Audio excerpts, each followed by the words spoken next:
नमस्कार. आज आपण जपानी भाषेच्या सुंदर जगात एक छोटंसं पण मजेशीर पाऊल टाकणार आहोत. चला, काही इतके सोपे शब्द शिकूया की ते आपण लगेच वापरायला सुरुवात करू शकतो. बरं, तर पहिला शब्द, आणि हा शब्द तर सगळ्यांनीच ऐकला असेल, कोन्निचिवा. याचा साधा सरळ अर्थ होतो नमस्कार किंवा हॅलो. म्हणजे दुपारच्या वेळी कोणाला भेटलो की अगदी सहजपणे हा शब्द वापरता येतो.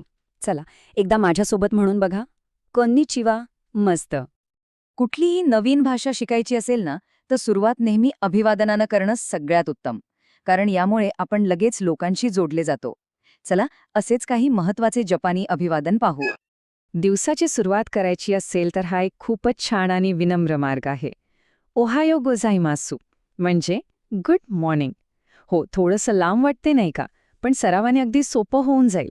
आणि एक गंमत म्हणजे मित्र किंवा घरातल्यांशी बोलताना फक्त ओहायो म्हटलं तरी चालतं. चला, पूर्ण वाक्य एकदा म्हणून पाहू. ओहायो गोजाइमासू. आता एक असा शब्द जो खूप महत्वाचा आणि उपयोगी आहे, अरिगातो, म्हणजे धन्यवाद. आणि याची एक खास गोष्ट अशी आहे की जपानमध्ये अरिगातो म्हणताना लोक थोडं पुढे वाकतात. यातून त्यांची कृतज्ञता जास्त प्रभावीपणे व्यक्त होते. चला, आपणही तसाच प्रयत्न करूया. अरिगातो. निरोप घेतानाचा हा एक क्लासिक शब्द आहे, सायोनारा. याचा अर्थ आहे गुड बाय. हा शब्द आपण सिनेमा किंवा गाण्यांमध्ये खूप वेळा ऐकला असेल. पण एक इंटरेस्टिंग गोष्ट सांगते. सायोनारा हा शब्द थोडासा फायनल गुड बाय वाटतो, जसं की आपण आता खूप दिवसांनी घेतणार आहोत.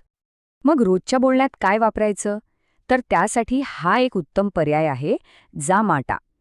याचा अर्थ होतो लवकरच भेटू किंवा सी यू सून. हा सायोनारापेक्षा खूपच कॅज्युअल आणि फ्रेंडली आहे. तर अभिवादनाने आपण बोलायला तर शिकलो, पण हे शब्द बनतात कसे? त्यासाठी आपल्याला जपानी भाषेच्या मूळ आवाजाकडे, म्हणजे तिच्या ध्वनींकडे लक्ष द्यावं लागेल. आणि हे समजून घेण्याचा पहिला टप्पा म्हणजे तिची लिहायची पद्धत बघणं. आता गंमत बघा, जपानी भाषेत लिहायच्या पद्धती 1 किंवा 2 नाहीत, तर चक्क 3 आहेत. कांजी, हिरागाना आणि काटाकाना. हो, मला कळतंय, हे ऐकूनच थोडं कॉम्प्लिकेटेड वाटतंय नाही का? पण थांबा, घाबरू नका अजिबात. साहजिकच प्रश्न पडतो की अरे देवा, या 3 लिपींमधून सुरुवात करायची तरी कुठून? नवीन शिकणाऱ्यांचा थोडा गोंधळ होऊ शकतो, बरोबर? याचं उत्तर अगदी सोपं आहे. आपण या सगळ्यातून एक सोपा मार्ग काढणार आहोत. आपण सुरुवात करणार आहोत हिरागानापासून, आणि त्यातही फक्त 5 बेसिक स्वरांवर फोकस करणार आहोत, जे या भाषेचा खरा पाया आहेत.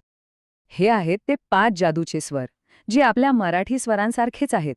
आ, ई, उ, ए, ओ. इंग्रजीतल्या ए, आय, यू, ई, ओ प्रमाणेच. जपानी भाषेतला जवळजवळ प्रत्येक शब्द याच 5 आवाजांवर आधारलेला आहे. हे शिकल्यावर जपानी शब्दांचे उच्चार करणं खूप सोपं होतं. चला तर, माझ्यासोबत अगदी स्पष्टपणे म्हणून बघा. आ, ई, उ, ए, ओ. झालं, इतकं सोपं आहे. आता आपण ध्वनी आणि अक्षरांच्या दुनियेतून एका प्रॅक्टिकल आणि मजेशीर भागाकडे जाऊया.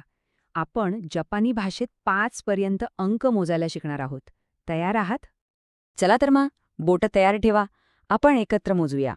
1 म्हणजे इची, 2 नी, 3 सान, 4 साठी 2 शब्द आहेत हा, शी किंवा योन, दोन्ही चालतं. आणि 5 गो. चला, आता जरा फास्ट.